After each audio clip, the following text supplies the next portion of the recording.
What do you make of the better than expected showing by Democrats in states like New Hampshire, New York, Colorado? What does that tell you about whether investors should, in fact, expect gridlock and should bet on that? Well, look, it was a really good night for President Biden and the Democrats. It beat expectations, but at the end of the day, we're going to have divided government.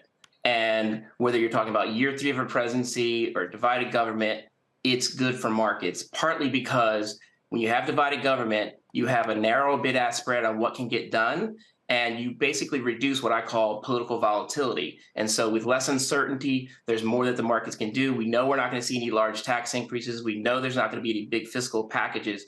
And so for the markets, I think that's good. And as you point out in your analysis, markets historically perform best when there is division in the midterms, or that's the results of midterms. Is that right? That's correct. And I think partly because of, like I said before, the certainty that it brings, that you're not going to have anyone really swing too far to the right, too far to the left. They can actually kind of measure up exactly where things are going to go. And as you heard President Biden yesterday, he made out some clear lines. Basically, he's not going to deal with Social Security, nothing that comes there, nothing that goes against his climate things that he's done. He's going to use his veto pin there, but he's going to look for opportunities where there actually is agreement. But he also made this point in his speech yesterday that he will work with folks across the aisle, right? What did you make of his speech? Well, what I made from it was that he looked confident.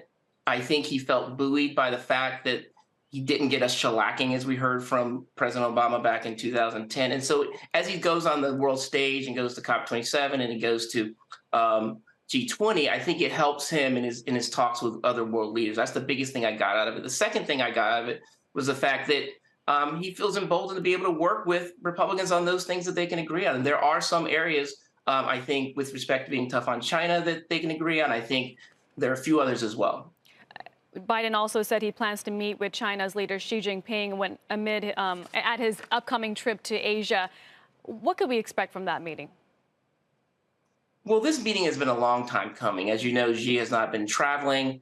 And so the fact that they're getting together is really good. In the lower level meetings that they've had, there hasn't been an ability to really make progress because as Xi has consolidated power, we're finding that more and more, if you want to know where China's headed, you have to actually talk to Xi. And so I think this is a really good opportunity for President Biden to talk to him face to face and to really kind of get a sense from Xi on where he wants to take China vis-a-vis the U.S. And he can express what the concerns are for U.S. on the other side as well. Finally, you watch politics so closely. Back to what we're watching here in the midterms. When do we expect the final results on the House and Senate, do you think?